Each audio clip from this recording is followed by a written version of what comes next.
Vamos lá, gente. Então, Efésios, capítulo 6, versículo 10, para a gente finalizar Efésios aí.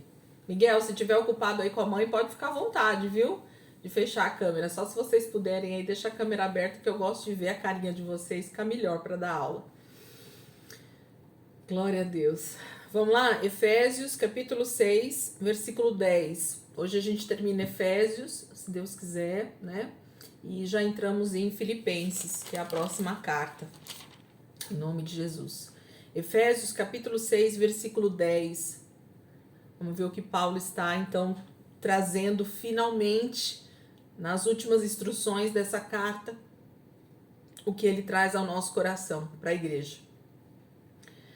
Efésios 6, versículo 10 diz assim: finalmente, fortaleçam-se no Senhor e no seu forte poder. Vistam toda a armadura de Deus, para poderem ficar firmes contra as ciladas do diabo. Pois a nossa luta não é contra seres humanos, mas contra os poderes e autoridades, contra os dominadores deste mundo de trevas, contra as forças espirituais do mal nas regiões celestiais. Por isso, vistam toda a armadura de Deus, para que possam resistir no dia mau e permanecer inabaláveis depois de terem feito tudo.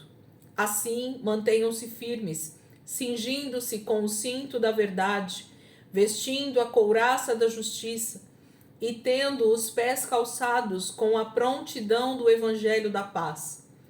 Além disso, usem o escudo da fé, com a qual vocês poderão apagar todas as setas inflamadas do maligno. Usem o capacete da salvação e a espada do Espírito, que é a palavra de Deus. Orem no Espírito em todas as ocasiões, com toda oração e súplica. Tendo isso em mente, estejam atentos e perseverem na oração por todos os santos. Orem também por mim, para que quando eu falar, seja-me dada a mensagem, a fim de que destemidamente torne conhecido o mistério do Evangelho, pela qual sou embaixador, preso em correntes. Orem para que, permanecendo nele, eu fale com coragem como me cumpre fazer. Tíquico, o irmão amado e fiel servo do Senhor, informará tudo a vocês, para que também saibam qual é a minha situação e o que estou fazendo. Enviei-o a vocês por essa mesma razão, para que saibam como estamos e para que ele os encoraje.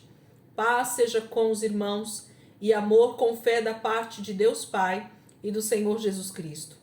A graça seja com todos os que amam a nosso Senhor Jesus Cristo com amor incorruptível.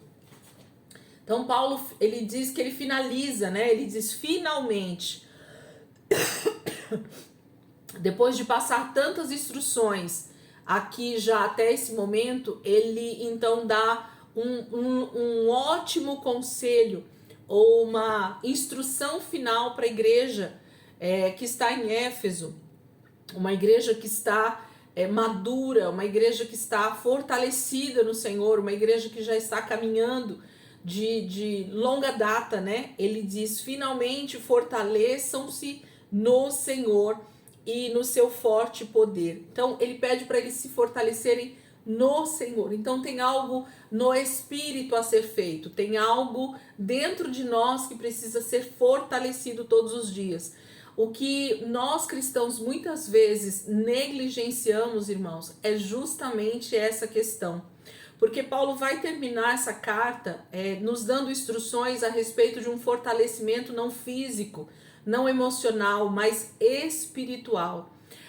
Quando ele vai falar sobre essa questão da armadura, ele não está falando de algo físico, ele não está dizendo de algo que nós devemos colocar por cima da nossa roupa, não, ele está dizendo a respeito de coisas que nós devemos fazer no nosso espírito, que nós devemos estar prontos espiritualmente para estar então preparados para essa batalha que ele vai nos ensinar aqui. E ele faz isso porque a vida cristã, ela é justamente desse entendimento de que nós não estamos desde o momento que nós aceitamos Jesus, nós não estamos numa batalha física contra pessoas, contra sistemas políticos, contra pastores, contra ateus, contra a nossa família, às vezes, né? Quando a gente aceita Jesus e as outras pessoas não têm esse mesmo entendimento, a gente tem a tendência de querer fazer batalhas, né? De travar batalhas dentro do nosso ambiente, no trabalho, em qualquer outro lugar. E Paulo então diz aos irmãos em Éfeso e para nós hoje como igreja, que a nossa luta não é contra seres humanos. A igreja precisa entender isso. E entendendo isso, nós precisamos então saber como é que nós devemos lutar, como é que nós devemos enfrentar essas dificuldades que vão vir sobre nós, que também não são físicas, simplesmente. Esses últimos dias eu tenho visto muito se falar nas redes sociais a respeito de batalha espiritual.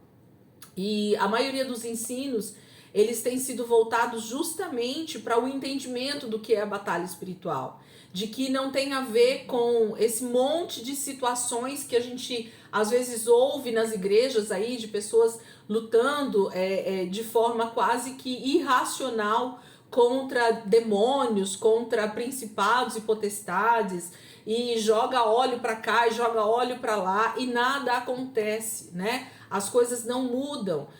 Quantas vezes as chaves, né, de uma cidade foi entregue para líderes, para pastores, e nada mudou naquela cidade. A cidade continuou uma cidade onde existia prostituição, onde existia roubo, assassinatos. Isso só mostra para nós o quanto esses atos proféticos irracionais, eles estão lutando de forma errada, eles estão lutando de forma quase que insensata, sem ter um entendimento correto daquilo que a palavra de Deus diz sobre batalha espiritual, né? Sobre o que é lutar contra principados, potestades e tudo mais. Então, a igreja precisa amadurecer, irmãos. Nós precisamos amadurecer. Nós somos essa igreja que está caminhando para os últimos dias, para o fim dos tempos, e nós precisamos amadurecer em conhecimento, em entendimento, em sabedoria, em busca do Espírito Santo, para que nós tenhamos a estratégia correta. Quando eu só vou fazer esse pano de fundo para a gente entender essa armadura que Paulo vai explicar aqui para nós. Quando a gente lê o Velho Testamento, principalmente a partir do momento que o Senhor liberta Israel do cativeiro do Egito, e então começa a caminhar com eles rumo a Canaã, e do meio do caminho até a entrada em Canaã e até depois, né, inclusive, mesmo estando dentro da terra prometida já, eles vão ter, nós vamos perceber que Israel vai passar por algumas batalhas, né, para essa conquista acontecer. E essas batalhas que estão ali no Velho Testamento, elas não estão ali por acaso.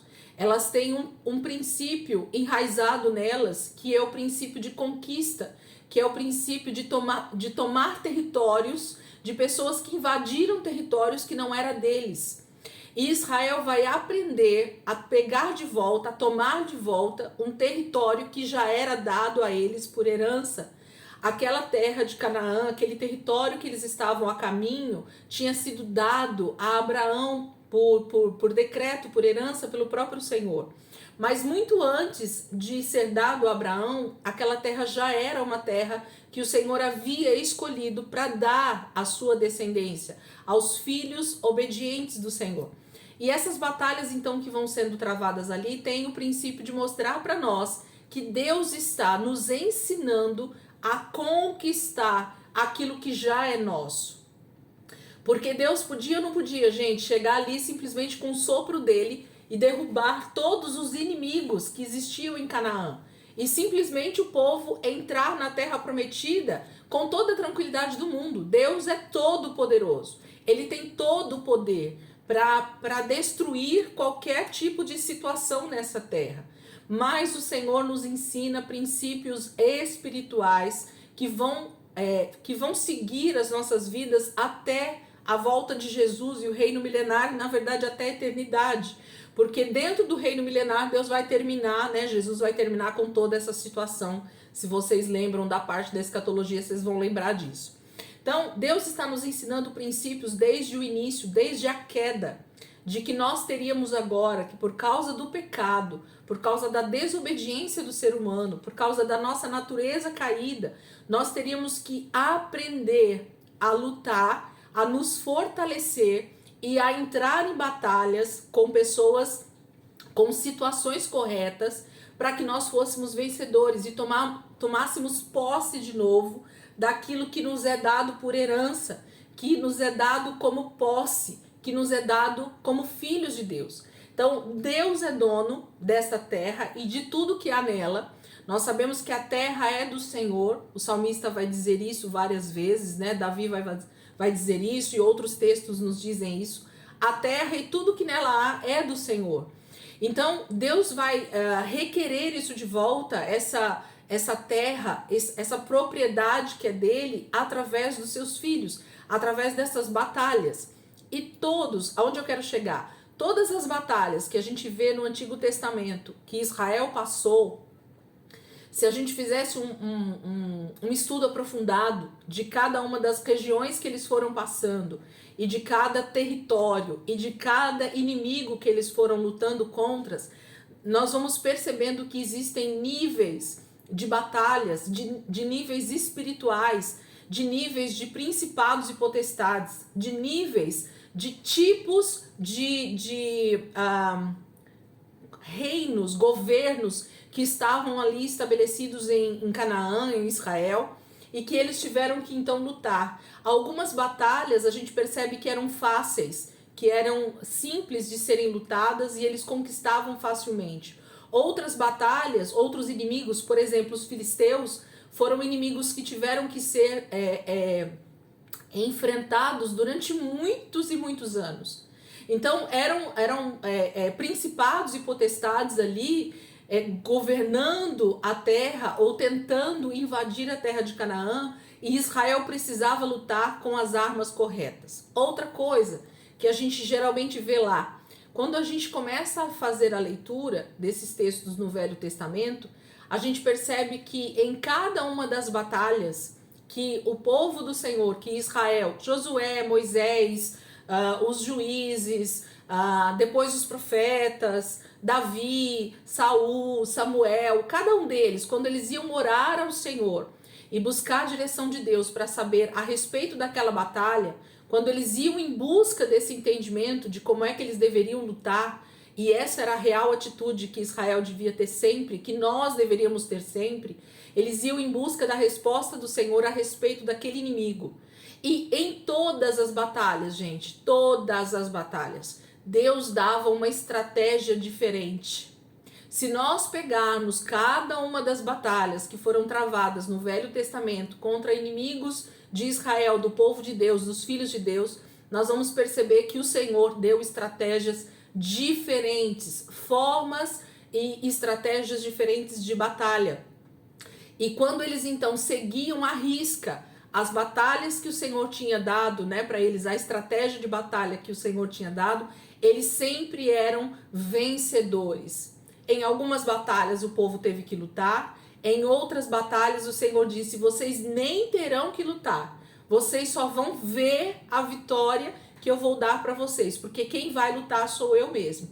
Então percebe que as lutas, as batalhas espirituais por conquista de território, por conquistas daquilo que Deus já tem nos dado como herança, elas são combatidas sim por nós, auxiliando o Senhor, porque Deus no Antigo Testamento poderia ter ganhado aquelas batalhas sozinho, sem precisar de Israel, mas ele diz que ele tem conosco uma aliança e através dessa aliança ele deseja que nós sejamos parceiros nessas conquistas. E hoje, como igreja, nós somos então essa junção de judeus e gentios que continuam batalhando em prol do reino de Deus, em prol da conquista que o Senhor está para fazer, em prol da tomada desse território que é do Senhor, que é nossa, por herança na eternidade. Então, a batalha não mudou, gente. A maneira de se lutar é que muitas vezes nós precisamos buscar no Senhor a estratégia específica para esse tempo. Nesse tempo, nós estamos lutando contra principados e potestades, talvez de maneira muito diferente daquela época, mas que o princípio continua o mesmo. Então, entender que eu preciso me fortalecer como Israel se fortalecia, entender que eu preciso ter uma armadura e ferramentas, né, e armas corretas para essa batalha, também é correto. Então, todo o princípio de batalha que nós temos no Antigo Testamento, ele serve ou ele está inserido na Nova Aliança também. Então, é só nós pegarmos todo o princípio que o Senhor já deixou no Velho Testamento e trazermos para os dias de hoje, e nós vamos ver isso escrito dentro dessas cartas que Paulo escreve para nós, ou dentro do princípio do que é realmente uma batalha espiritual. Então, aí você pode me perguntar assim, não sei se passa isso pela cabeça de vocês, mas eu já me adianto. Elisângela, mas no Velho Testamento, a luta era contra seres humanos, sim ou não? Sim. Certo? Eram contra reis, eram contra exércitos, mas lembra que o Velho Testamento, ele é uma sombra de coisas que estariam por vir. Então Deus estava, através daquelas pessoas, através daqueles reinos, através daqueles reis que eram os dominadores daquele território, ele estava mostrando para nós que hoje, na Nova Aliança, essa sombra era justamente lutas espirituais. E lá também eram lutas espirituais. Ainda que eles estavam lutando contra pessoas físicas, mas o que estava por trás daqueles reis, daqueles exércitos, eram inimigos espirituais. Deus estava lutando também naquela época contra principados e potestades que dominavam aquelas regiões e que Deus estava então permitindo que Israel tomasse posse de volta. Então a tomada de território de Canaã é a nossa tomada de território da terra. A coisa só fica maior, gente. Eu falo que na velha aliança a gente tem tudo menor, né? Tudo num tamanho menor, micro, né? Na nova aliança a gente tem tudo macro. Então naquela época Deus trabalhava só com Israel, um povo único, exclusivo de Deus. Hoje Deus trabalha com a humanidade como um todo, né? Judeus e gentios que são convertidos. Então tudo aumentou e automaticamente a batalha, o território também aumentou. Hoje Deus não quer somente o território de Israel, aquela faixa de terra chamada Israel. Deus quer toda a terra. A terra é do Senhor e nós vamos precisar aprender a tomar esses territórios. Então, voltando aqui para a palavra, mas trazendo entendimento aqui para nós sobre isso que eu acabei de falar. Nós precisamos entender que aonde Deus tem nos plantado, aonde Deus tem feito a gente nascer, crescer, se estabelecer como família, esse é o território que o Senhor deseja que eu e você tomemos de volta para o Senhor. Em todos os aspectos, sejam eles físicos, no sentido de região mesmo, né? Nós estamos aqui em Santo André, nós temos a Débora que está lá em Guarulhos, nós temos a Maria que está lá na região dela também, e nós temos outras pessoas que vão ver esse vídeo depois e que estão em outros territórios, aonde o Senhor te fez nascer, te fez estar plantado, você mora. Esse território físico também precisa ser tomado. Como? Através da nossa santificação. Um texto em Gênesis, eu não vou me lembrar agora o texto exato, mas quem tem assistido às aulas lá de Gênesis vai lembrar dessa aula. O Senhor fala para Abraão, para ele andar tanto de leste a oeste, de norte a sul, em Canaã, porque conforme Abraão fosse andando sobre aquela terra, o Senhor estaria santificando aquela terra. Ele estaria separando aquela terra para a descendência de Abraão. Olha isso, gente. Presta atenção nesse princípio espiritual. A palavra está dizendo que quando Abraão andava, peregrinava por aquele território chamado Canaã, ele estava santificando aquilo com a sua atitude de ser um homem correto segundo o coração de Deus.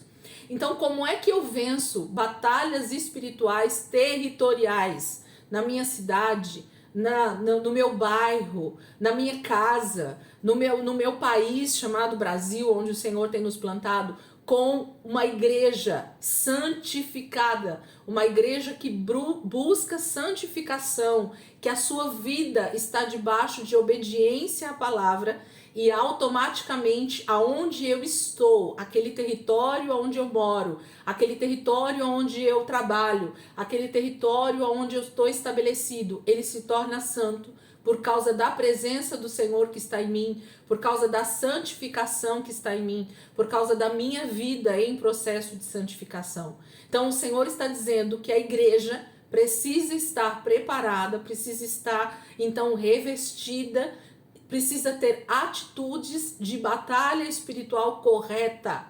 Não é você sair por aí jogando óleo pelos lugares, fazendo atos proféticos com bandeiras, nada disso santifica lugares se a nossa vida não estiver nesse processo de santificação. Deus, lembra, nunca desejou sacrifícios. O que Deus deseja são pessoas obedientes. É isso que Deus quer. Então, nada que nós façamos de forma externa, simplesmente, com atos proféticos, com campanhas de batalha espiritual, com sal, com óleo, com qualquer coisa que você use de forma externa, mas que não diz respeito a uma vida de santificação, você está lutando contra o vento. Próprio diabo, principados e potestades estão rindo da nossa cara como igreja, porque nós não temos buscado dentro da palavra o entendimento do que é realmente lutar contra principados e potestades, contra dominadores desse reino de trevas. Então, a igreja não tem entendido princípios muito claros que estão na palavra desde o Velho Testamento até as cartas de Paulo, e isso tem feito a igreja sofrer com essa derrota, né? A igreja muitas vezes é derrotada literalmente por causa de falta de armadura correta, estratégia de guerra correta, porque não busca o Senhor nas estratégias que precisa usar, e automaticamente nós somos vencidos pelos nossos inimigos. Outra coisa que eu preciso falar, e eu queria muito que vocês anotassem isso, essa questão que eu vou colocar aqui agora. Se nós olharmos para as batalhas no Velho Testamento, em que Israel venceu essas batalhas, a palavra sempre vai ser muito clara em alguns versículos, e a gente poderia citar depois algum deles, se vocês puderem, vocês me lembram que a gente tenta achar alguns versículos para citar aqui para vocês. Todas as vezes que Israel consultava o Senhor a respeito de uma batalha espiritual, a respeito de inimigos que estavam vindo contra Israel, em quais batalhas o Senhor deu vitória ao seu povo?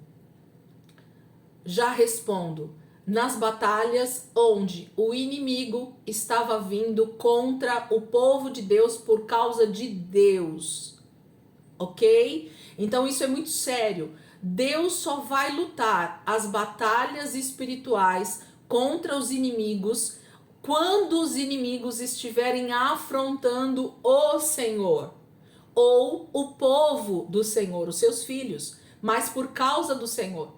Então Deus não vai lutar uma batalha espiritual, Deus não vai lutar uma guerra em seu favor, se quem fez aquele problema acontecer foi o meu pecado, foi um problema pessoal contra principados e potestades. Se os inimigos estão vindo contra mim por causa da minha vida que está fora dos princípios de Deus, Deus não vai entrar nessa batalha por você, meu irmão. Ele não entrou por Israel quando Israel estava em pecado, e ele não vai entrar na igreja hoje, na minha vida, na sua vida como igreja, se nós não estivermos sendo afrontados ou sendo colocados em risco, se isso não for por causa do nome do Senhor. Então, as únicas batalhas que Deus vai realmente travar contra o reino das trevas são batalhas em que o reino das trevas está vindo contra nós por causa dele. Então, quando nós somos realmente confrontados por inimigos espirituais, o que Deus olha é essa luta que você está travando no reino do Espírito tem a ver com atitudes que dizem respeito ao meu nome, porque você é fiel a mim, porque você tem pregado a minha palavra, ou você está sendo confrontado, afrontado, está sendo colocado em guerra por causa de atitudes e comportamentos pecaminosos. Se isso acontecer, Deus não vai entrar nessa guerra por você. Você vai perder. Você vai ser você vai entrar numa guerra para perder. E você pode vir até morrer por causa disso. Entende o que eu estou querendo dizer aqui? Vocês estão entendendo o que eu estou querendo dizer com essas questões de batalhas? Então, quando Paulo está dizendo, gente, vocês precisam entender princípios de batalha espiritual de forma correta. E Paulo vai falar em poucos versículos, mas ele fala verdades espirituais que provavelmente ele já tinha ensinado de forma mais profunda quando ele teve os 3 anos na cidade de Éfeso. Então, Paulo provavelmente já tinha ensinado muito sobre essas questões e ele, então, de forma bem sucinta, ele coloca alguns versículos aqui para nós. Então, ele diz assim no versículo 11: vistam toda a armadura de Deus. Então, eu preciso estar vestido com a armadura que é de Deus. Se Deus é espírito, gente, e eu não canso de repetir isso, a gente precisa prestar atenção nessas questões. Se Deus é espírito, aonde essa armadura então deve ser colocada? No meu espírito. A armadura que vem de Deus para a nossa vida é espiritual, não é física. Não há nada físico que eu coloque na minha vida, por cima da minha roupa, que faça eu vencer as guerras que são travadas no reino do Espírito. Nada que eu faça de forma externa vai me fazer vencer essas batalhas. Vistam toda a armadura de Deus para poderem ficar firmes contra as ciladas do diabo. O diabo é um ser espiritual, ok? Nós temos entendimento disso. Versículo 12, pois a nossa luta não é contra seres humanos. Então não tem a ver com nada externo, não tem a ver com nada visível, literalmente, ok? Ainda que isso possa se materializar, mas tem a ver com coisas espirituais, né? Mas contra os poderes e autoridades, contra os dominadores deste mundo de trevas, contra as forças espirituais do mal nas regiões celestiais. Gente, onde é que essa luta ela é realmente travada? Aonde essa luta ela realmente está acontecendo? Nas regiões celestiais. E entender essa questão de regiões celestiais fala de entendimento espiritual. Fala de um lugar onde realmente anjos e demônios, onde a minha vida em oração, a minha vida em intercessão, a minha vida em comunhão com o Espírito de Deus é que vai trazer discernimento sobre essas batalhas, sobre essas lutas. Eu vou saber contra quem eu estou lutando se o meu espírito estiver então colocado no lugar correto, se eu tiver entendimento de que essa luta está acontecendo então de forma interna, mas muito mais no reino espiritual. E para a maioria das pessoas, por que isso torna-se algo extremamente místico, ok? Mas eu tenho aprendido também nesses últimos tempos de que essa palavra místico, ela é totalmente bíblica, não no sentido de estar escrito na Bíblia, mas o conceito de misticismo, ele foi colocado para a igreja de forma errada durante muitos séculos, porque o que o crente entende como misticismo é essa questão esotérica, essa questão da feitiçaria, essa questão dos espíritos malignos. Mas o misticismo, ou ser místico, é ser alguém espiritual, é alguém que entende das coisas espirituais. Isso é ser místico. Agora, o místico esotérico, que crê em coisas, né, assim, mais pro lado realmente da feitiçaria, isso é o que nós não devemos ser. Mas seres espirituais nós somos. Nós temos um espírito, alma e corpo. E se nós somos, então, nascidos de novo e temos um espírito, nós precisamos entender que as coisas do espírito, com letra minúscula, e elas têm uma junção, elas têm uma ligação com as coisas do espírito, com letra maiúscula. Então, o Espírito de Deus, ele tem que ter comunhão com o meu espírito e vice-versa. Essa comunhão precisa acontecer, esse entendimento espiritual das coisas espirituais precisa acontecer para que eu entenda as coisas que Deus está fazendo e contra quem eu estou lutando, e aí a minha oração vai ser efetiva, a minha intercessão vai ser efetiva, A minha busca pela estratégia que o Senhor vai me dar na palavra vai ser efetiva, vai ser correta. Não vai ser alguém que está lutando contra alguém que nem sabe quem é, ou contra seres humanos. Não, eu tenho que lutar contra o regime político do meu país, eu tenho que lutar contra pessoa tal, contra a ideologia tal, e a gente fica dando golpes no ar e nada acontece.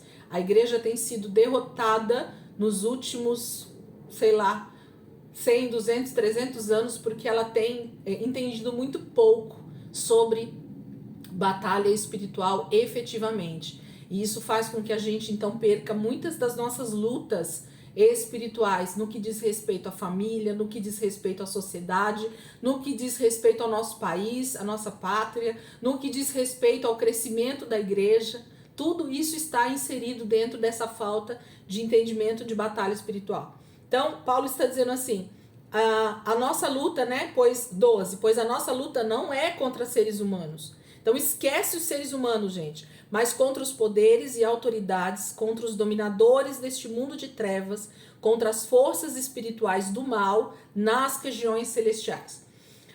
O texto que fala, nós estamos assentados com Cristo. Aonde é que nós estamos assentados com Cristo, gente? Como que termina esse versículo? Nós estamos assentados com Cristo aonde? Vou até pegar o versículo aqui. Nós assentados com Cristo nas regiões. Vocês sabiam ou ninguém quis abrir aí? Efésios 2:6. Voltem lá, o versículo de Efésios 2:6. Só volta uma página. Vamos ver onde é que a gente está assentado. Efésios 2:6.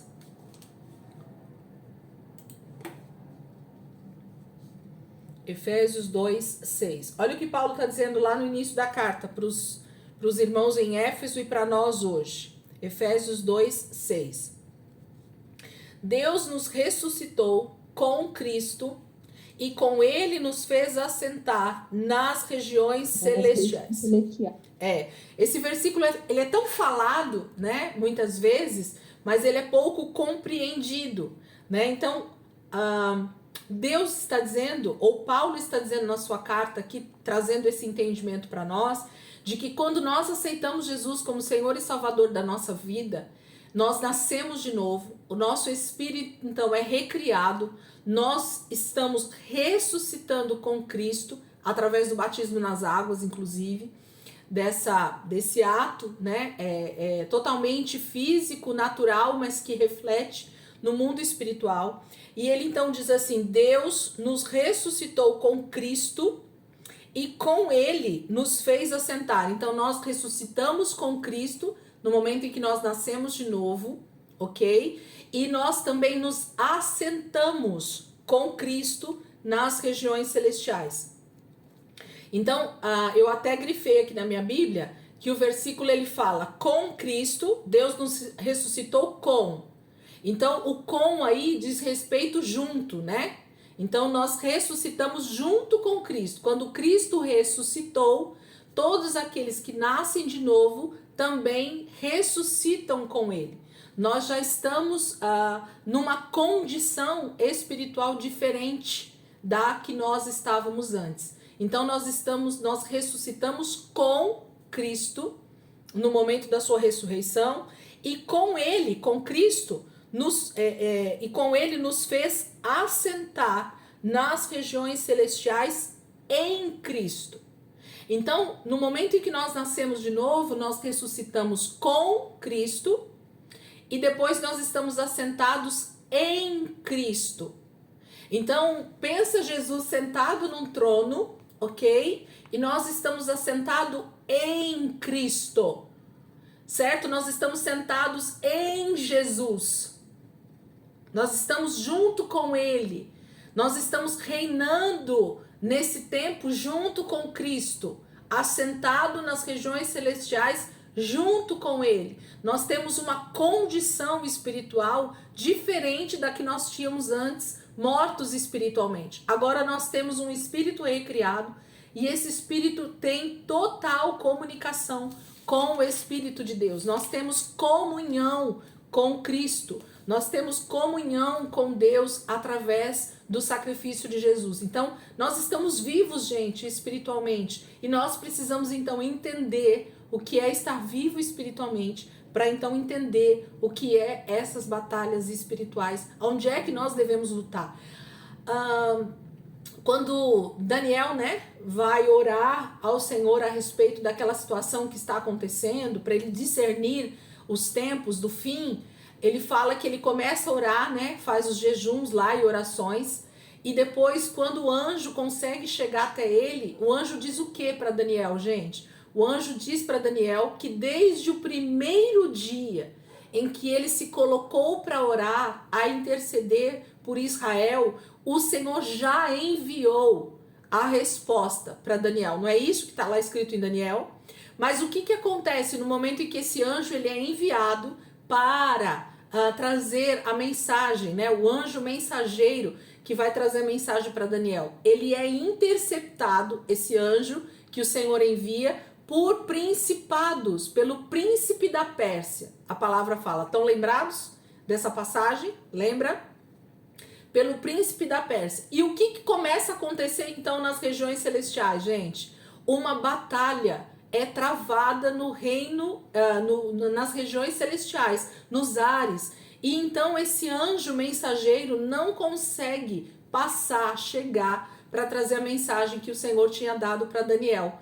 E ele fica ali impedido, lutando, batalhando contra esse principado, contra esse príncipe da Pérsia que está ali sobre a região onde Daniel está. Então o principado que agia na região da Babilônia, ele estava nos ares lutando contra um anjo do Senhor, contra uma autoridade que vinha da parte do Senhor, para trazer a solução, vou falar aqui solução, né? Para trazer a mensagem para Daniel a respeito do que estava por acontecer. E esse anjo só consegue vencer essa batalha e passar para chegar até Daniel quando ele busca reforço de Miguel.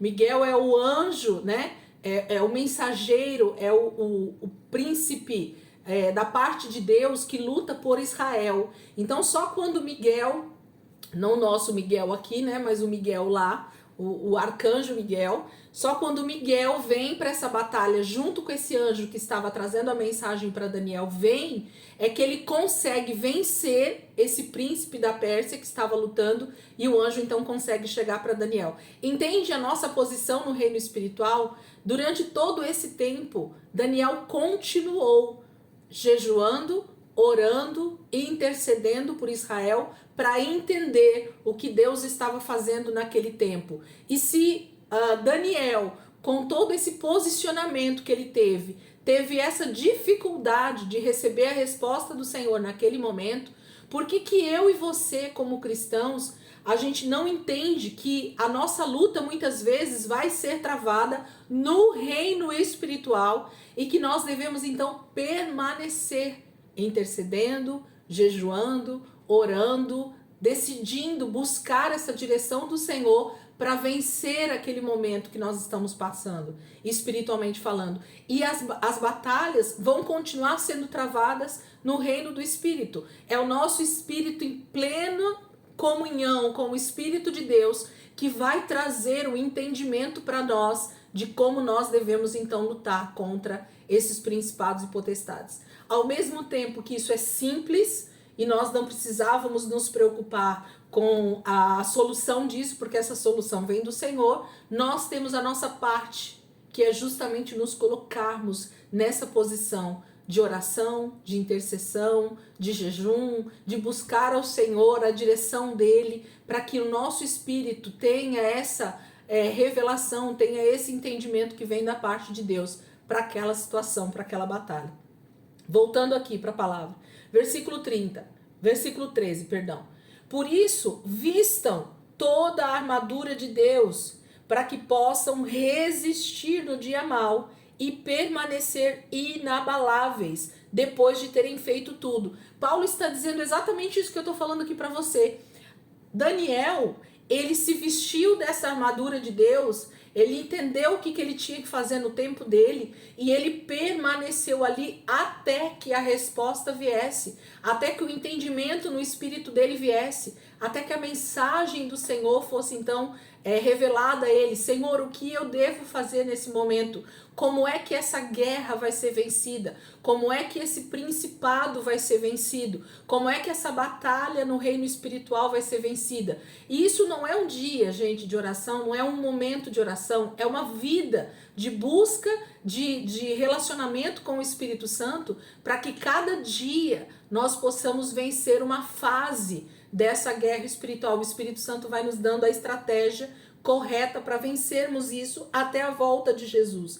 Então ele diz, eu vou falar aqui de novo, ó, versículo 13. Por isso, vistam toda a armadura de Deus, para que possam resistir. Resistir fala do que, gente? Ficar, né? Não permitir que aquele inimigo avance. Ele não vai passar da porta para dentro. Ele não vai passar daqui para cá. Eu vou resistir todos os dias, se preciso for, mas você não vai entrar aonde você quer entrar, você não vai acessar o lugar que você quer acessar. Nossos inimigos vão ter que ser resistidos no dia mau e permanecer inabaláveis depois de ter feito tudo. Essa palavra inabaláveis, gente, fala de uma pessoa ou de uma situação, de uma pessoa, vamos colocar nós, porque é disso que Paulo está falando, que mesmo diante de inúmeras circunstâncias ao seu redor, ela não se move do lugar onde Deus a plantou, ela não se move do lugar onde Deus deseja que ela esteja. E isso fala de um posicionamento espiritual, gente. Isso não fala de um posicionamento físico. Não é simplesmente você sair de um lugar para o outro, de uma cidade para outra, de uma igreja. Não, não. O permanecer inabalável está falando de um posicionamento espiritual, de uma convicção espiritual, de uma vida em Deus que não se move, que não muda, que entende que Deus está vindo, que Jesus está voltando, que a minha esperança está na eternidade, de que a palavra de Deus é verdade, de que nada que o Senhor prometeu vai deixar de ser cumprido, e todas essas coisas que a gente já sabe. Sabe aquela pessoa que a sua fé é inabalável, que a sua convicção de fé é inabalável, é alguém que não sai do lugar. O vento pode estar a 300 por hora e a pessoa está ali inabalável, ela não sai do lugar. O pau está quebrando ao redor e ela não sai do lugar. E as circunstâncias estão todas querendo derrubar a pessoa e ela não sai do lugar. Isso é ser inabalável, segundo essa palavra no original aqui, que eu não lembro agora qual é a pronúncia, mas esse inabalável fala de alguém que não se move, de alguém que não sai do lugar aonde está. Versículo 14. Assim, mantenham-se firmes, cingindo-se. Como é que eu vou me manter firme? Agora Paulo vai dizer. Como é que eu vou me manter firme diante dessas circunstâncias para me tornar inabalável? Cingindo-se com o cinto da verdade.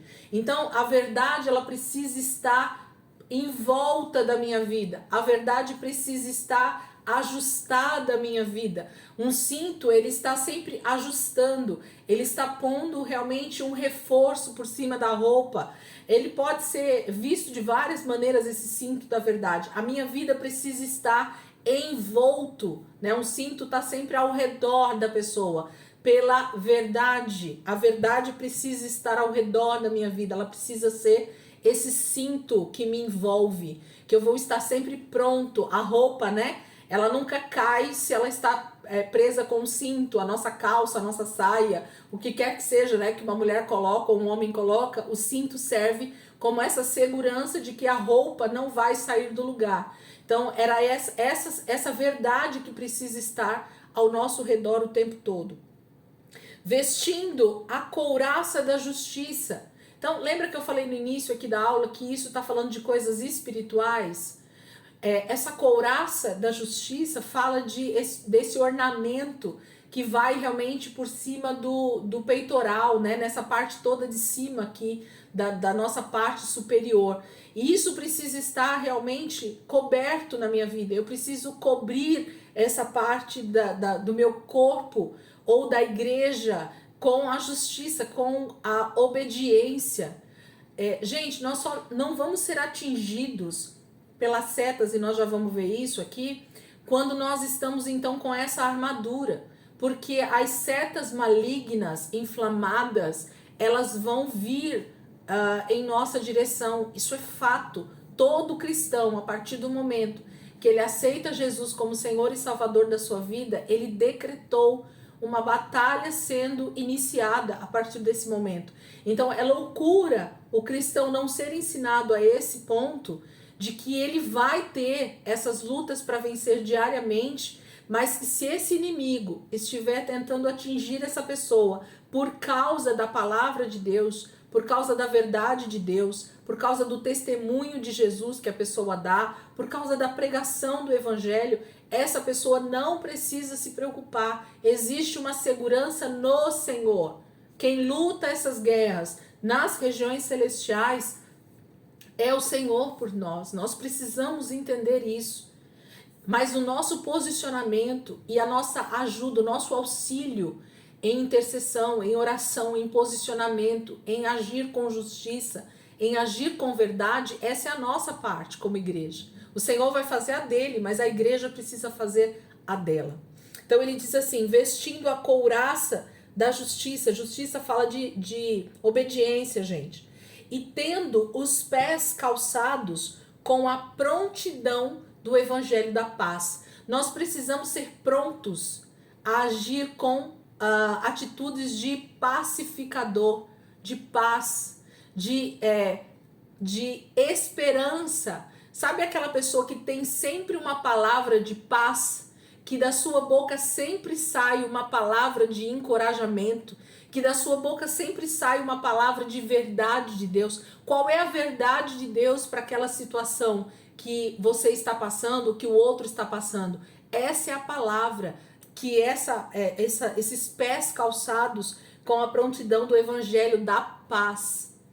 O evangelho são boas notícias, e as boas notícias que Paulo está dizendo para nós nos vestirmos dela é colocar calçados, é estar calçado, é andar sempre com o evangelho da paz, com boas notícias do evangelho da paz, de que Jesus está voltando, de que Jesus morreu e ressuscitou em nosso favor, e essa é a nossa certeza e a nossa confiança na ressurreição, na eternidade, em sofrermos em prol do evangelho, e tantas outras coisas, né, que a gente podia falar aqui. Versículo 16. Além disso, usem o escudo da fé. Aqui que eu quero falar, ó.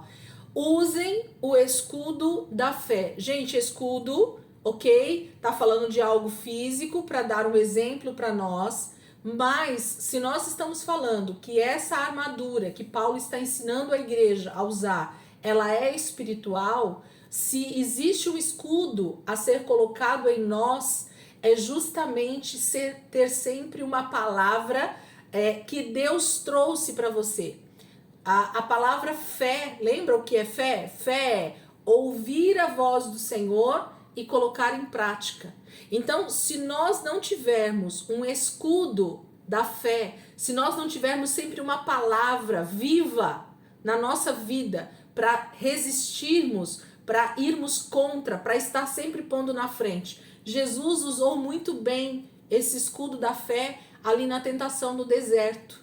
Quando Satanás vinha com uma palavra, com a própria palavra de Deus para Jesus, o que é que Jesus usava contra essas setas inflamadas do maligno? Ele usava o escudo da fé, da palavra, da própria palavra de Deus. Quando você entende, quando você conhece a palavra de Deus e o Senhor então fala com você através dessa palavra, cria-se esse escudo da fé. Você tem sempre uma palavra muito rápida na sua boca contra qualquer seta maligna, do maligno, dizendo para você que você não vai conseguir, dizendo que você não é filho de Deus, dizendo que você não pode passar por dificuldades, dizendo que você não pode estar nessa situação, dizendo que Deus te abandonou. Você sempre vai ter uma palavra viva que vai então ser o teu escudo no momento em que Satanás enviar setas, com a qual vocês poderão apagar. Só com o escudo da fé, com uma palavra viva, rema, dentro de você, é que você consegue apagar os dardos, as setas inflamadas do maligno. Só. Se você não tem o escudo da fé, se você acha que esse escudo é algo externo, que é situações externas, infelizmente você vai ser atacado no seu espírito, na sua vida, e você não sabe de onde está vindo essas setas inflamadas. 17. Usem o capacete da salvação. Gente, esse capacete vai fechar, né? Eu já vou terminar aqui. Esse capacete fala 3 minutos. Em 1 minuto acho que eu falo aqui sobre o capacete. Esse capacete, depois deem uma olhadinha lá, se vocês quiserem consultar isso. Vou fechar, vamos lá. Para eu não começar e não terminar. Vamos fechar e voltar rapidinho? 6 pessoas, voltem em 1 segundo, hein?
Só falta a Rê. Cadê?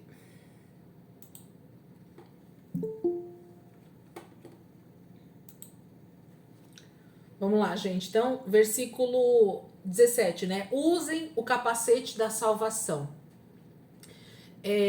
O sacerdote, na época da velha aliança, lá com o tabernáculo que Moisés levanta, né? E quando ele separa lá a família de Arão, existia como se fosse um chapéu, né? Esqueci agora o nome daquilo. Um turbante, perdão. E eles usavam esse turbante na cabeça, e na frente desse turbante existia uma plaquinha na cabeça do sacerdote. E estava escrito assim: santidade ao Senhor, ok? E essa plaquinha, ela era colocada então na frente desse turbante do sacerdote, e ela não era vista pelo sacerdote, mas sim por todas as pessoas que vinham no tabernáculo e que falavam, que ministravam ao Senhor uma oferta ou qualquer outra coisa diante do sacerdote. Vocês concordam comigo? Se eu colocar aqui, ó, esse marca-página aqui na minha frente, e eu não tiver um espelho, eu não tiver uma câmera aqui de frente comigo, só quem vai ver o que está escrito aqui são vocês que estão olhando para mim. Sim ou não? Sim, não é isso?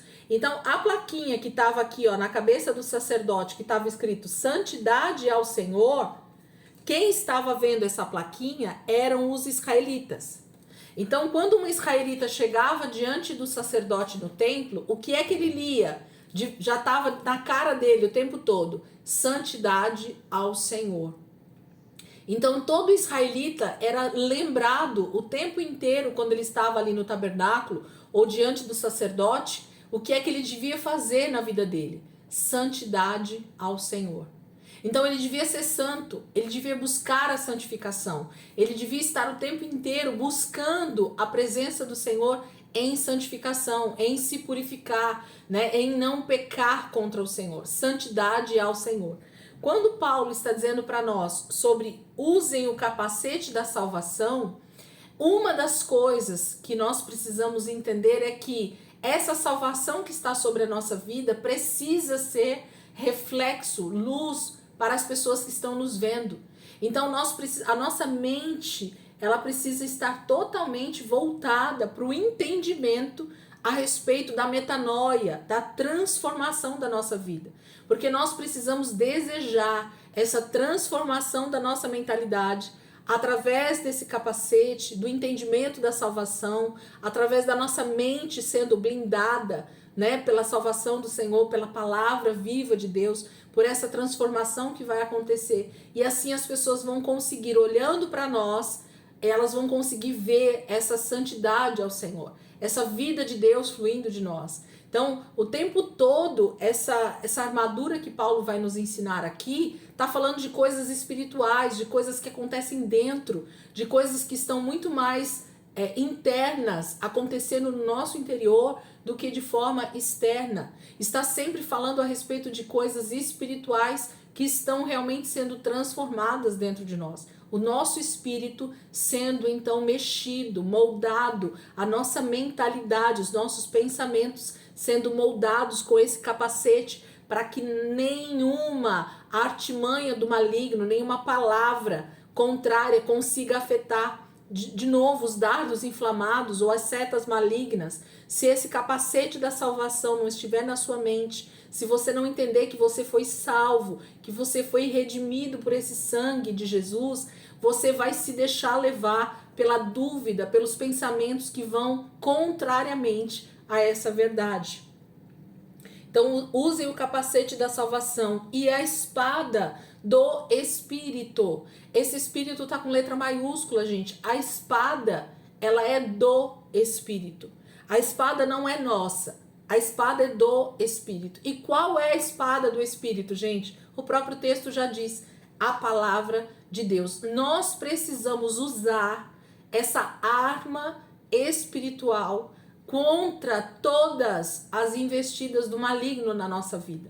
Então, se a palavra de Deus não estiver viva e eficaz na minha vida, se a palavra de Deus não for a palavra que está na minha boca como escudo da fé, se a palavra de Deus não está transformando a minha mente, trazendo metanoia, se esse capacete da salvação não está na minha mente, se eu não estou me vestindo da justiça, a couraça da justiça, se a obediência ao Senhor não for uma verdade para mim, queridos, Satanás vai conseguir nos derrubar. Nós vamos ser vencidos. A igreja, se ela não entender essa armadura que vem do Senhor, se nós somos corpo de Cristo, essa armadura tem que estar na igreja. Se a igreja não entende essa armadura, ela se torna alvo fácil do maligno, de principados e potestades, de dominadores das trevas, desse reino das trevas maligno que atua na terra até a volta de Jesus. Então é por isso que nós vamos sendo derrubados, destruídos, desanimados, nós vamos sendo separados, né? A igreja tem sido dividida cada dia mais em pequenos reinos e que não vão vencer mesmo, porque um reino dividido ele não persiste em si mesmo, um reino dividido ele não vence. Os reis, né, na época do Antigo Testamento, os inimigos de Israel, eles tinham a tendência de se unir, né, reinos com outros reinos, para que seu exército se tornasse mais forte, para conseguir vencer Israel. E parece que quanto mais eles se uniam, 5, 6, 9 reinos, 10, quantos fossem, quanto mais reinos se unissem, mais Israel vencia, porque era o Senhor quem dava a estratégia e quem vencia aquelas batalhas, quando aqueles inimigos vinham afrontar o Senhor. Então, a gente percebe que a igreja ela se tornaria muito mais forte e efetiva na salvação de almas, na salvação de vidas, na edificação do corpo de Cristo, se nós nos tornássemos um só corpo. uma só igreja vestida com essa armadura. Mas nós chegamos lá em nome de Jesus. 18. Orem no Espírito em todas as ocasiões, com toda oração e súplica. Tendo isso em mente, estejam atentos e perseverem na oração por todos os santos. Então, existe um conselho de Paulo a respeito de uma chave espiritual, que é a oração no Espírito. E aqui o Espírito está em letra maiúscula.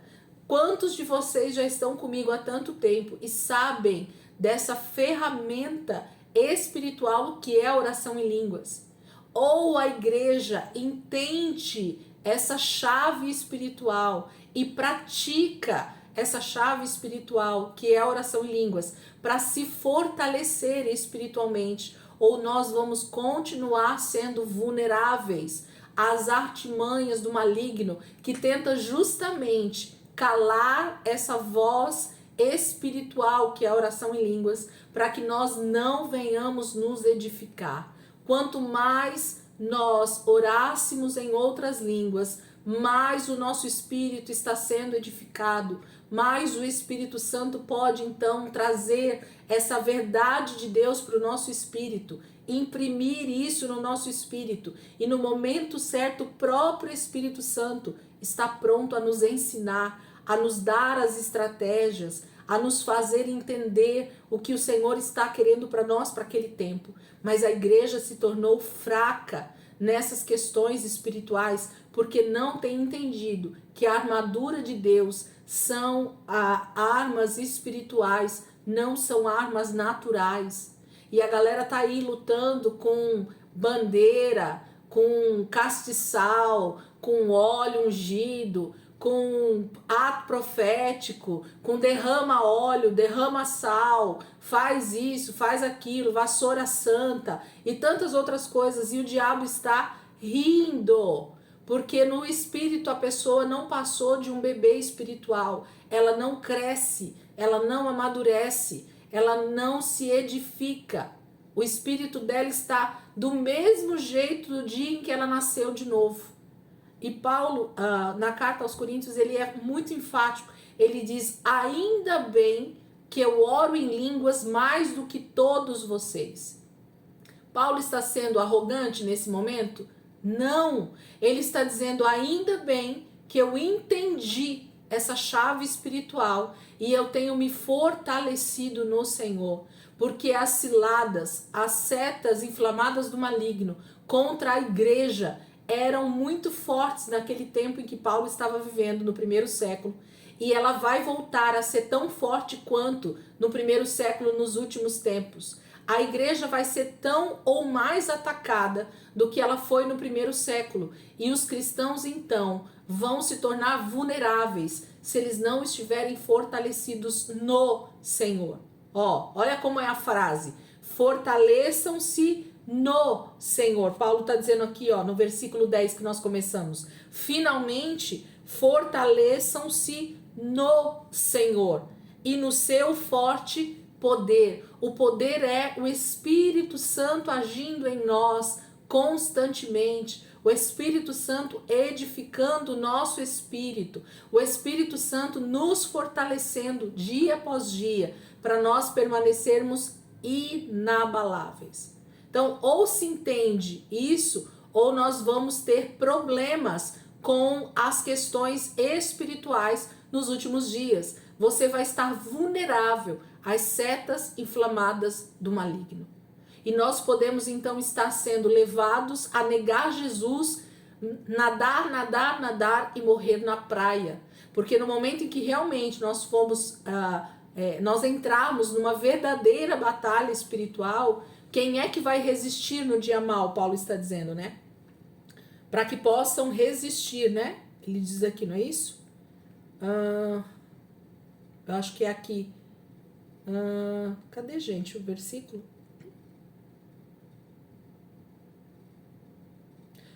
Vistam de toda a armadura para que possam resistir no dia mau. Versículo 13, né?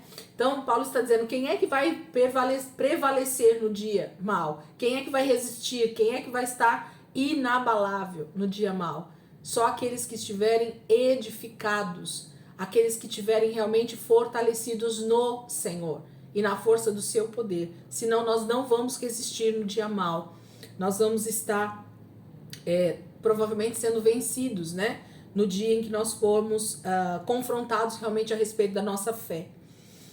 Versículo 19, ele finalizando a carta. Orem também por mim, para que quando eu falar, seja-me dado a mensagem a fim de que, destemidamente, torne conhecido o mistério do Evangelho, pela qual sou embaixador, preso em correntes.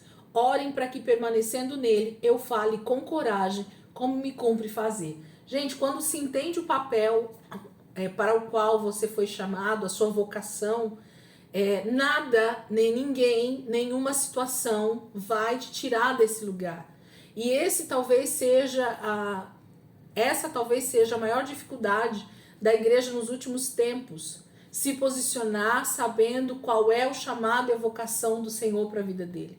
Qual é o propósito do Senhor para os últimos dias? Qual é o propósito do Senhor para a sua vida dentro do corpo da igreja? Qual é a parte do corpo que você e que você precisa então ser usado ali como corpo, fortalecendo o próprio corpo? Então, quando Paulo vai falando sobre todas essas questões nas cartas, ele está fazendo um grande panorama a respeito do que é ser igreja, do que é ser corpo de Cristo, do que é se fortalecer no Senhor, do que é ter uma armadura correta, contra quem nós estamos lutando, quais os dons espirituais que a igreja então precisa fazer para alcançar vidas.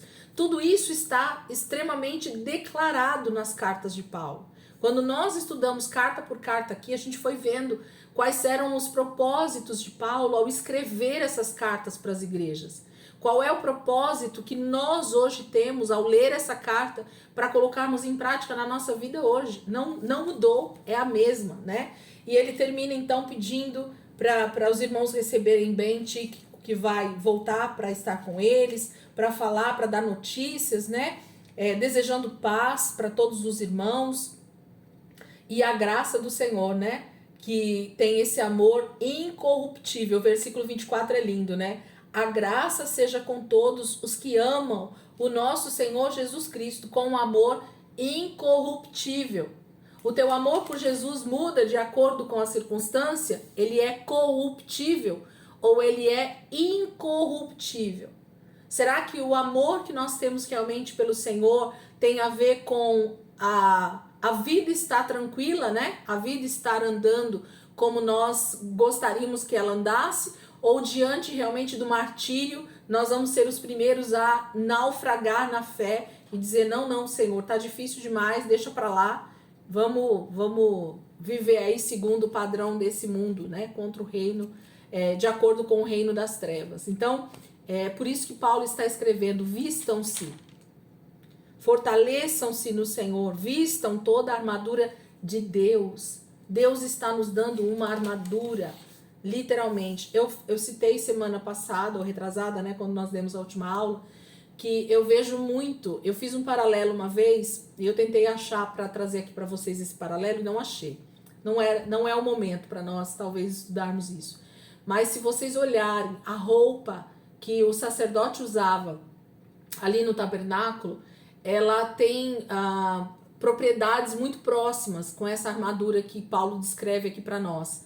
Porque talvez tenha o mesmo propósito, né? O sacerdote também usava um cinto, o sacerdote também tinha como se fosse uma couraça, né? Ele tinha esse turbante na cabeça, falando sobre santidade ao Senhor. Ele tinha todos os utensílios também que davam como se fosse essa blindagem a respeito das coisas de Deus. O sacerdote só podia entrar no lugar santo e no santo dos santos, ou mesmo oferecer sacrifícios ao Senhor vestindo essa roupa sacerdotal. Então, quem está entendendo o que eu estou querendo dizer? A nossa maneira de nos portar diante do Senhor precisa ser com vestes corretas, com uma vestimenta correta, e não fala de uma vestimenta de roupas naturais, mas com uma vida muito bem posicionada, para que diante do Senhor a gente não seja abatido pelos nossos inimigos espirituais. Você imagina um israelita levar uma oferta ao Senhor e o sacerdote Arão ou qualquer outro depois dele ir oferecer sacrifícios por aquela pessoa estando com uma vida em pecado. O que acontecia com esse sacerdote estando em pecado, gente? Ele literalmente morria, fulminado ali, né? O pecado trazia morte. Então, a gente precisa entender que a nossa vida hoje como igreja também passa por esse crivo da santificação, de estar santo diante do Senhor, para que nós também não sejamos abatidos, mortos, principalmente espiritualmente, porque o pecado vai atrair morte para as nossas vidas. Amém? Vamos entrar no livro de Filipenses, só para a gente dar uma palhinha, né, do que vai ser o livro de Filipenses aqui. E a gente já, semana que vem, já entra com força total aqui. Filipenses, só virar a página. Tá fácil aí, é a sequência, né? Filipenses capítulo 1, versículo 1. Essas cartas, gente, Efésios, Filipenses, elas estão sendo escritas no mesmo período, tá? Paulo está preso ali e é o mesmo período que ele está. Talvez os historiadores falam aqui de 1 ano, talvez, de diferença entre uma carta e outra. E tem outros que dizem que a carta foi escrita no mesmo período.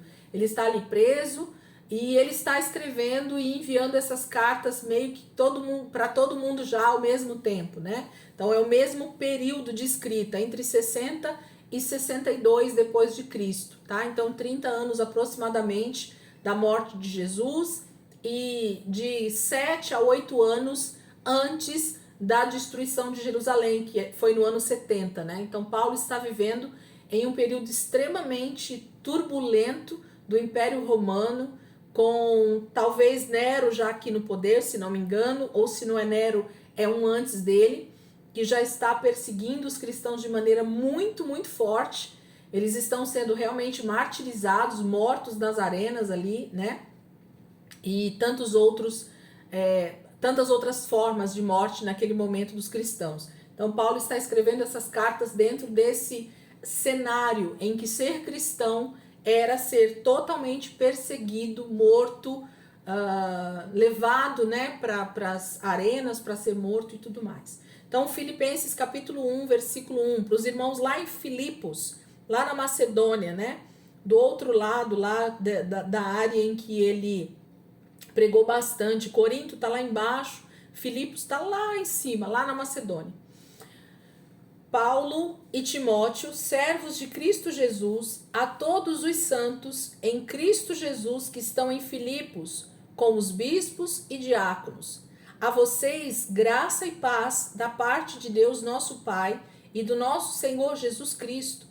Agradeço ao meu Deus toda vez que me lembro de vocês. Em todas as minhas orações em favor de vocês, sempre oro com alegria por causa da cooperação que vocês têm dado ao Evangelho desde o primeiro dia até agora. Estou convencido de que aquele que começou boa obra em vocês vai completá-la até o dia de Cristo Jesus. É justo que eu assim me sinta a respeito de todos vocês, uma vez que os tenho em meu coração, pois, quer nas correntes que me prendem, quer defendendo e confirmando o Evangelho, todos vocês participam comigo da graça de Deus. Deus é minha testemunha de como tenho saudade de todos vocês, com a profunda afeição de Cristo Jesus. Esta é a minha oração, que o amor de vocês aumente cada vez mais em conhecimento e em toda a percepção, para discernirem o que é melhor, a fim de serem puros e irrepreensíveis até o dia de Cristo, cheios do fruto da justiça, fruto que vem por meio de Jesus Cristo, para a glória e louvor de Deus. Então, vamos pegar esse primeiro trechinho aqui, só para a gente depois já entrar. Ele vai falar sobre a partir do versículo 12, vai falar sobre os sofrimentos dele e tudo mais, então ele vai entrar numa outra questão. Paulo começa essa carta enviando ela para esses irmãos que estão lá na região de Filipos, lá na Macedônia, e ele tem muita alegria né? Essa carta vai ser a chamada carta da alegria, como muitos teólogos dizem, né? É a carta da alegria, porque Paulo está justamente caminhando para o término do seu ministério daqui a algum tempo, e há uma alegria imensa no coração dele, porque independente das suas cadeias, da sua prisão, da maneira com que ele está vivendo nesses últimos anos, o evangelho continua avançando. O reino de Deus não para. E Paulo tem essa certeza porque cada dia que ele recebe notícias que alguém vai visitá-lo na prisão, ou que ele recebe a visita de algum irmão, alguém vem com uma boa notícia para Paulo dizendo: Paulo, a igreja em Filipos só tem aumentado.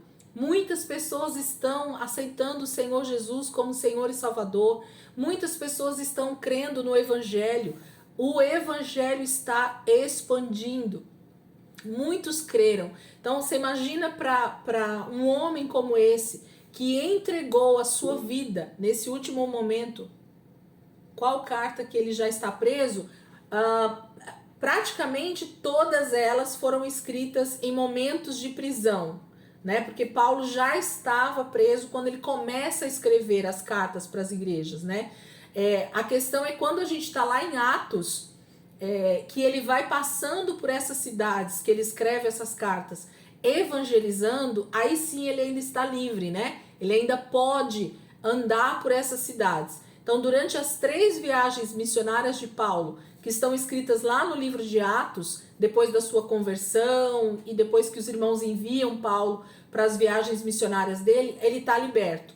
Mas as cartas, 90% delas foram escritas ele já estando preso, ou numa cidade ou em outra, tá? Então ele ia meio que de prisão em prisão até chegar em Roma, que é a última prisão que ele tá, se não me engano, já está nessa.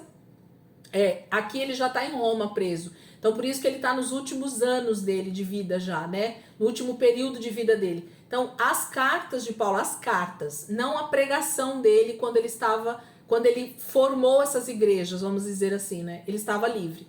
Mas as cartas de correção que ele está dando aqui para nós, que nós estamos estudando, 90% delas foram escritas, ele já estava preso, tá? Então, a maioria das cartas, Paulo escreve dentro de alguma prisão, seja ela, teve uma delas aqui que ele estava até numa prisão domiciliar, né? Ele está numa casa mesmo, mas preso, ele não pode sair dali, e ele recebia muitos irmãos e enviava cartas para várias igrejas, tá? Então, praticamente todas elas ele está em cadeias, tá bom? Por isso que ele fica tão feliz, e aqui em Filipenses ele põe isso muito claro, de que ele está muito feliz, porque mesmo ele estando preso, durante todos esses últimos anos que ele está preso, ele vai vendo como o evangelho avança, como a igreja está crescendo, independente da presença dele física naqueles lugares, né? O poder de Deus está sendo realmente espalhado nas nações ao redor do Império Romano. E graças a Deus por isso. Essa é a nossa alegria, né? Quando a gente sabe que as pessoas estão realmente aprendendo o Evangelho e replicando isso através da pregação para outras pessoas, e mais pessoas estão sendo salvas. Esse é a maior alegria de um líder, de um pastor, de um evangelista, de um mestre, de qualquer ministério, né? É saber que as pessoas estão levando Jesus para outras pessoas, aonde quer que elas estejam. E a igreja em Filipos não é diferente. Paulo está feliz porque ele está recebendo notícias a respeito do avanço do evangelho. Frisar novamente de que a carta está sendo escrita para a igreja, tá, gente? Não esqueçam nunca. Essas cartas não estão sendo escritas para gentios incrédulos, mas para judeus e gentios crentes, cristãos. A igreja está recebendo essas cartas de Paulo, ok? Então ele diz lá no versículo 1: a todos os santos em Cristo Jesus que estão em Filipos, com os bispos e diáconos. A palavra bispo, ela fala de supervisores, tá, gente? Isso que é um bispo. Um bispo são supervisores de outros bispos ou de outros pastores, de outros diáconos, são pessoas que estão supervisionando uma obra, estão supervisionando algo que está acontecendo. Essa é a palavra grega para a palavra bispos, tá? Supervisores. Então pensa em supervisores mesmo, né? Pessoas que estão supervisionando algo acontecendo. Então os bispos são pessoas mais maduras na fé e que eram então colocadas ali nas igrejas para dar suporte, para supervisionar a obra que estava sendo feita, a pregação, o avanço da igreja ali na região. Então, por isso que Paulo vai dizendo que os bispos, né, e os diáconos, as pessoas que estavam ali servindo, né, os servos que estavam ali servindo, é para esses que está sendo enviada essa carta. A vocês graça e paz da parte de Deus, nosso Pai, e do nosso Salvador Jesus Cristo. Aí ele começa a agradecer, como eu já falei, né? Agradeço ao meu Deus todas as vezes que me lembro de vocês. E aí ele agradece algo mais aqui. Ele agradece pela cooperação. Gente, a igreja ali na Macedônia foi uma igreja que cooperou no ministério de Paulo financeiramente. Era uma igreja que estava sempre pronta a enviar ofertas missionárias para os lugares onde precisava de recursos financeiros. A igreja nesse primeiro século entendeu o que é ter tudo em comum, que eles falam lá em Atos 2, né? Eles tinham tudo em comum.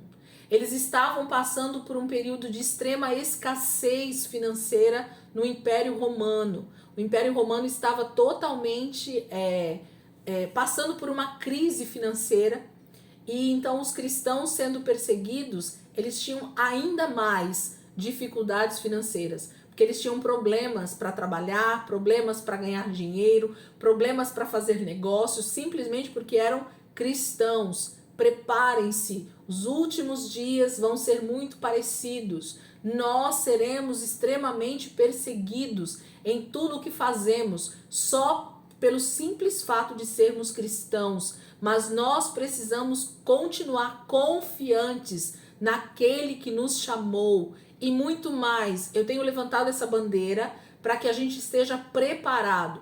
Nós vamos precisar agir exatamente como a igreja no primeiro século. Como é, Elisângela? Tendo tudo em comum. Então, o momento em que realmente o anticristo aparecer, que as perseguições começarem a ser mais enfáticas, que houver dificuldades para compra, venda, recursos, para nós caminharmos livremente, nós vamos precisar abrir mão de algo que nós temos para que o outro também tenha. Então nós vamos ter que aprender a dividir o pão, nós vamos ter que aprender a dividir a gasolina, nós vamos ter que aprender a dividir o arroz, nós vamos ter que aprender a dividir o cobertor no frio, nós vamos ter que aprender a ser cristão de verdade.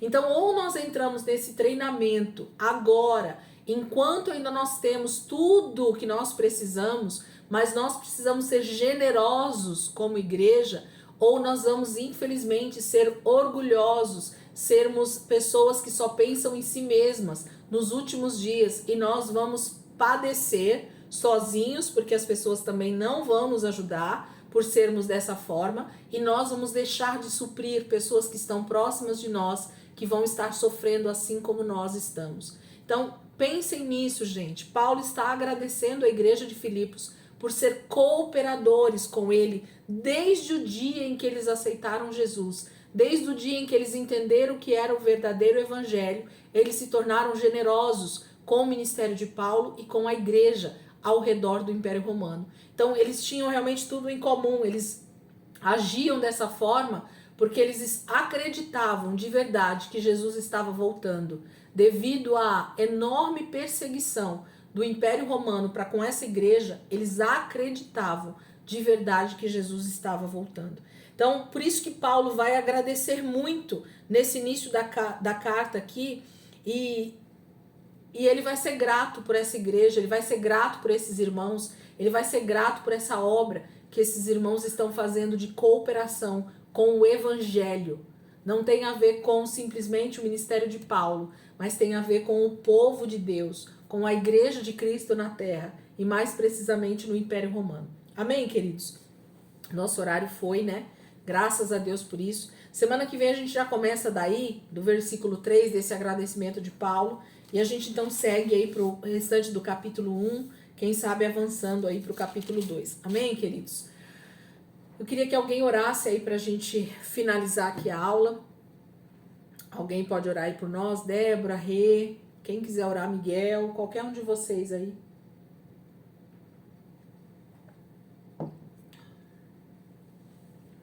Não? Ninguém? Eu oro. Daí ele vai orar? Ora aí então, crente. Vou dormir.